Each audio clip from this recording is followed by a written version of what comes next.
Hello and welcome back. My name's Steve and you're listening to the Go Footballing podcast. This is the show that talks about grassroots football. Whether you are a football coach, a player, parent or referee, you're in the right place, so sit tight. So on the lineup this week, we are going to be talking about the dark arts of grassroots football. We've seen a lot of these things going on with the professional game, so I thought I'd do a little edition of grassroots. So before we do get into the show this week, just two little shout-outs to do. So one was for the Grassroots podcast. Thanks everyone for going and listening to the last episode. I know that was a long one. It was about an hour. It was only supposed to be 20, 30 minutes. We absolutely promised. But between PJ, Winnie and myself, we seem to be able to talk a lot. So it went on for about a full hour. So big thanks for everyone for listening to that one. Make sure you go and head over to their channel too on YouTube. That's Grassroots Podcast. And the second one, this is a bit of a grassroots giveaway too. So I would like you to head over to My Next Football Team. Okay, so you can do that at www.mynextfootballteam.com. So on there's a number of things that they've got. Firstly, there is a giveaway. There's always nice when there's a little giveaway, isn't there? So all you'll need to do is just head over to one of their social media sites. You can head over to the website. You'll be able to find the links really easy from there. Or just go into your Facebook, just hit onto My Next Football Team. There's a giveaway at the moment. All you need to do is to quick sign up via email, add your team name, and you'll be put into a draw for 12 Mitre Impel balls. If you're not sure what My Next Football Team is, then that is a site which is a very quick sign up. It allows you to add your details, and then the smart matching system starts linking local coaches and local players to teams that are requesting them. As we are getting towards the business end of the season, where some people will be looking for some new challenges, great time to go there. It's a free sign up. You can start messaging instantly between teams and coaches. So go and enjoy. So dark arts, let's get into it. So dark arts of grassroots football. Listen, there shouldn't really be any dark arts, should there? But, you know, as a coach, as a referee, I see these things happen all of the time. I suppose, look, there's a couple of really obvious ones out of the dark arts that coaches do use and also players do use. I suppose it depends on the age group, how much they're watching the professional game. I mean, if you look at what some of the teams do, especially, you know, in cup finals like we've just had this weekend, anything to waste a few seconds, waste a few minutes of time, maybe if you're taking the lead, or if you've got some tactics behind there too. So let's get into the first one then. I think the time wasting, you know, the dark art of football. Where's it come from and what are we doing with that, really? I mean, as a coach, it's very annoying, isn't it, when the other team are doing it, okay? And obviously, you know, it's been done. It's a tactic. It's something that is part of football. I don't think we're ever going to be able to get rid of these things because, you know, as long as you're within the rules and, you know, of the game, then, you know, it's going to happen, you know, and there's no real rush to get restarted for a team that's winning that is trying to see out an actual game. So, a couple of slow playing then, a couple of time-wasting tactics. So, again, I'm not saying that you should or shouldn't do any of these as coaches, as players, as parents watching, and also referees. You can make your own decisions on a lot of these. It'd be really good if you could just comment in your thoughts. You can do that by just emailing to me. That's gofootballpod@gmail.com. And then next week I'll read some of those answers out, especially if you've got some really good dark arts that your team use or use as a player. To frustrate the other team or make sure that you get that win. So I was refereeing at the weekend and this is one that was really coming off. So it's playing a team that was bottom of the table, underdogs, top of the table, underdogs. Now, listen, I turned up to this game not realising that one of the teams had got a coach that had been sent off and was on a ban. They'd also got 3 other players that were on bans too, which meant that they were down to just a bare 11. And then the other team were top of the table. Okay, so, you know, kind of expecting it to be a one-way street, this one. However, underdogs, there were just 11.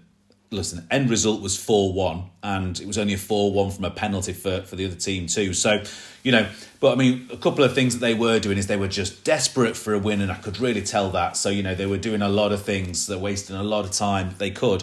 And we're told to hurry on a couple of times, really, by myself when I was in the centre. I was also being assessed this week too. So a big thanks to Corey, the assessor that came down to watch me too. Everything went well, by the way, for anyone that was wondering. Really good. Probably going to be moving on to the next level very shortly. So time wasting, tactics, slow goal kicks as well. Letting the keeper really put the ball down. Also turn the ball round, pretend that they think that they're going to play out short, think about going long, pull everyone in as if you are going to play short, and then give the arms to give it a big wave up as well that we're going to go long. Wasting time. It's a tactic that we can't really change too much, because as soon as that ball's on the floor, we're going to wait for it to be kicked. And unless it's an excessive amount of time, if they're changing tactics, generally as a referee, I would let that go. Although it is annoying, and I could see that the other team were really getting annoyed with that. Not just the players, but also the coaching staff.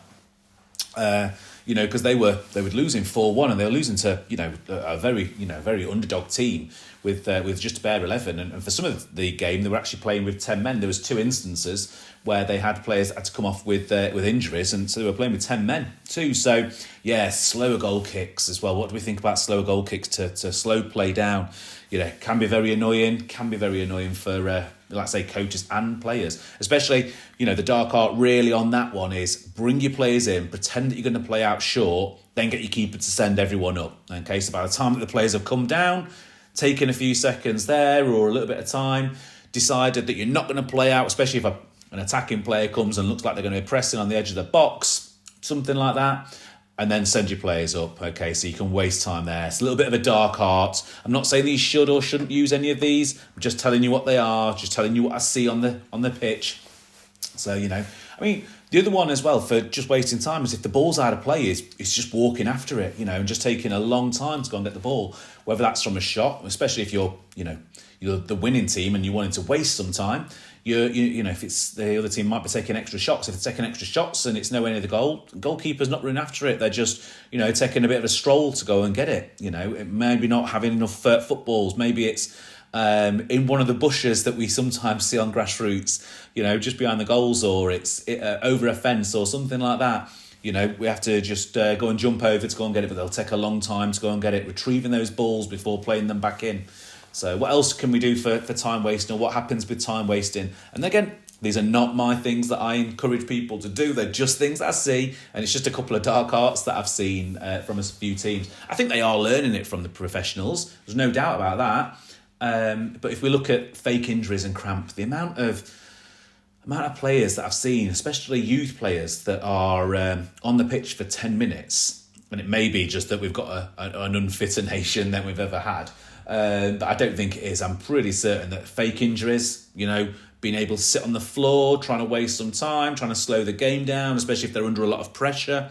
Maybe they've just got back into the game, wanting to slow things down. Maybe they've been having a lot of pressure put on them, so they just go down just to slow it down, give their coach a little bit of time to run on the pitch, give some instructions out, maybe move a few things around, settle their team a little bit. I think that sometimes we get fake injuries and cramp. They're the things that we would say. Like I say, if a team's under pressure, it just breaks momentum up. It makes it a little bit harder for that team that were doing really well and did have the momentum to get that back straight away. And the longer that fake injury goes on, or the cramp goes on, or the fake cramp goes on, should I say, it's breaking it more and more and more, and just giving you the advantage back. I think that we're saying that sometimes in time wasting also substitutions, when every time it gets near to the end of the game, it's just sub, especially these teams that can just roll in on and rolling off subs. It's like every couple of minutes, it's just a sub. Just trying to kill seconds, get to the end of the game. The one that I do pull people back for, and this is something that I think that people try to get away with, and a lot of players try to get away with it, and I don't think coaches ever really encourage it, is just kicking the ball away. Because if they're kicking the ball away, it can be classed as dissent. Just enough to avoid they're kicking it away just enough to try and avoid a booking. And they're just trying to keep the ball nice and trying to keep everything nice and slow, or maybe standing over the ball and just arguing over where a free kick should be taken, whether it's like an extra yard back or a metre back or something like that. Just standing over it and just putting the points out. It should be further back, ref. It should be further back. Just maybe just rolling the ball back to that player so that they can take it from there. I think that's another one that does happen for time wasting. Outside of that, though, look, there's loads of other things that people also do. Holding people is one of the big ones. From corners, from set pieces, absolutely. Players are holding on to each other. Sometimes they'll do things to try and get a bit of a rise out of a player. You've seen a player that's on a yellow card. So I've seen people, gather around that one player on purpose to try and get a reaction out of it. Kind of dark arts there again.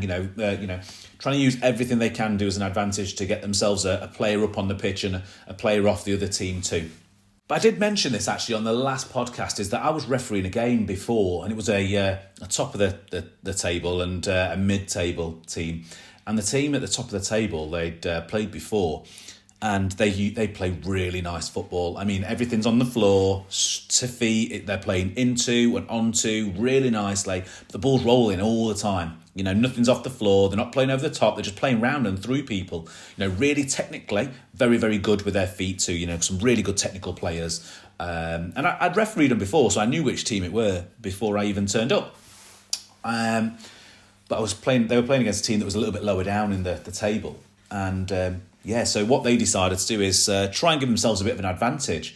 So they let the grass grow. They let it grow, and it slowed it down so that when the team that were wanting to put the ball on the floor were there and they were trying to play with it, the grass was a bit long, and because it was a bit long, the ball wasn't rolling as much, and they were making mistakes. And that was a bit of a tactical decision, should we say, and a pitch environment trick that they were trying to do to try and give themselves an advantage. They wanted to take the advantage from the team that could play it round. They wanted to get rid of that, so they grew the grass on purpose. Had a couple of disadvantages for me, obviously, because I couldn't see the lines in every single area, so I was really relying on getting around the pitch really quickly, and also relying on the assistants that were from each team of just letting me know when the ball was in or when it was out. But yeah, that's a bit of a proper dark art. That's a proper tactical decision of let your grass grow to make sure that your teams that you're playing against that are really good, really technical, taking that away from them. Also had this with a couple of teams too, is that they change their pitch depending on who they're playing with and who they're playing against.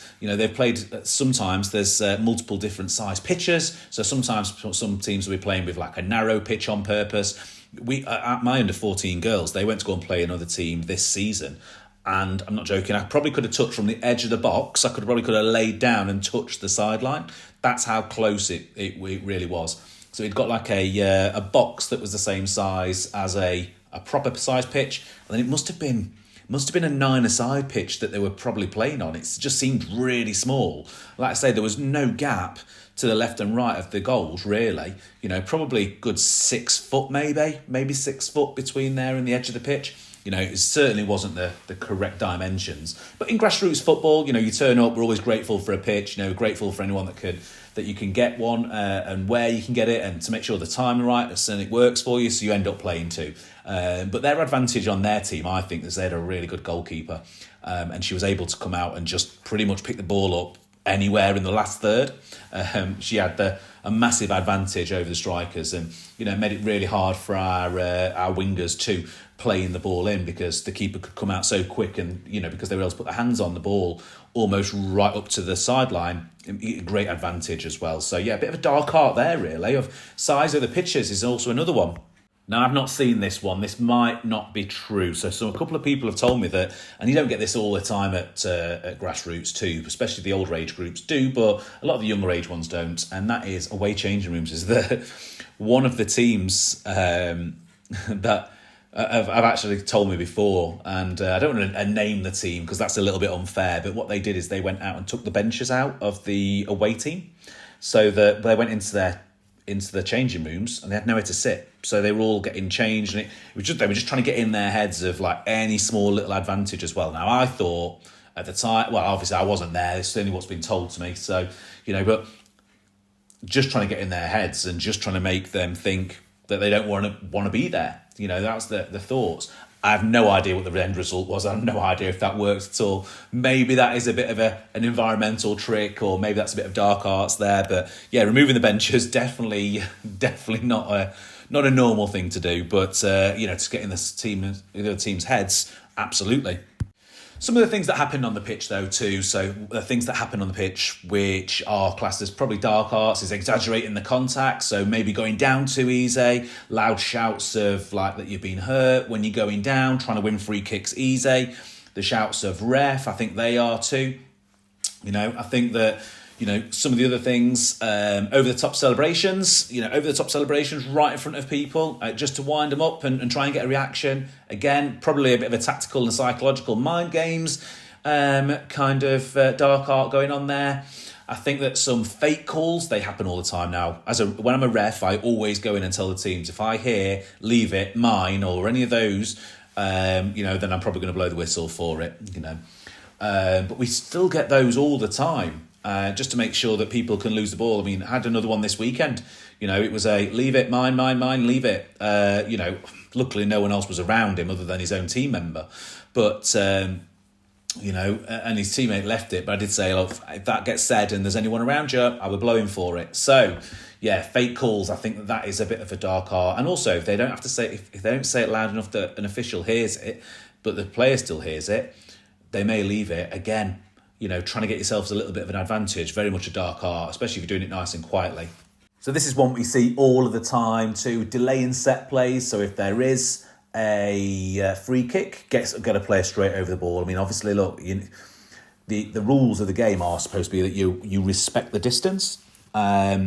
Obviously, it's not being respected if you're standing right over the ball. And I know that happens a lot and people generally get away with it. But it is a bit of an art that we need to that does happen in the game as well. I'm not saying that any of these are right or wrong. I'm just telling you what I see on the pitch and what I've heard from other coaches and players and what I see when I'm an official or what I see when I'm coaching too. I think one of the most common ones that we see probably on TV, but you probably see it in Grassroots too, and I definitely think you see that, is disrupting the opposition's rhythm, really, by tactical fouls just to break up counters, things like that. Sometimes, especially at maybe under 13s, under 14s, under 15s, probably not going to expect, and especially if you've got like a junior referee that's wearing an armband to show they're under 18, probably not going to be getting their cards out. Might blow for the foul, but probably not getting the cards out. It's just a tactical foul, just to break play up. Make sure that you're not going to, if you were going to be overloaded or in a situation that there was an opportunity for the other team to score, you're just breaking the play up and really just disrupting the opposition's rhythm there of the counter attacks that they were maybe on, or just a complete tactical foul. Very. Getting a bit more common, I think, in Grassroots. I'm certainly seeing more of that. Now, this one's not a dark art. I would always class this last one as well. And it's the last one before we go. And that is shielding the ball in the corner. Okay, so listen, I get it in football teams, especially professionals. I see why. It's about points. You want to get promoted. You want to win cup games, league games. There's win bonuses. Everything goes on there too. In Grassroots, not so much the same. No one's really getting a win bonus for an under-12s game. Although, some parents, they do pay the kids, don't they, as well, for either an assist or a goal. The amount of times that someone's run up to me and said, I did assist, tell my dad I made an assist, and it's why, it's because he's going to give me a fiver or something like that. But yeah, run into the corners, with the ball and just shielding it in the corner, having 2 or 3, maybe if you're stronger lads, just hold the ball there and just run the clock down. Look, it's in the rules. You can't really stop that as long as there's no fouls going on. And, I suppose what will happen next, if you've got that kind of mentality, that's where you're probably going to either give a bit of a fake call, or that's where you're going to also be, over-exaggerating an injury, and over-exaggerating any contact that's made for you, because you're going to want to try and get a free kick in the corner. What's probably going to happen? It's going to be a little touch and you're going to be in that corner again and you're going to be going for the same thing over and over and over. In Grassroots, I don't particularly like it too much when it's in a normal game. I get it in a cup game, I don't mind it. Look, it is part of the rules. Not really for me. I wouldn't really say to any of my lads, just run to the corner and stay there and shield it. Unless it maybe was a cup final and we were, probably, just hanging on there for a win. Then I would never really shout that too. So there's some dark arts, but listen, you can email in, you can let me know what your dark arts are, things that you see, things that you want me to maybe comment on. I'll give you some feedback or my thoughts on there too.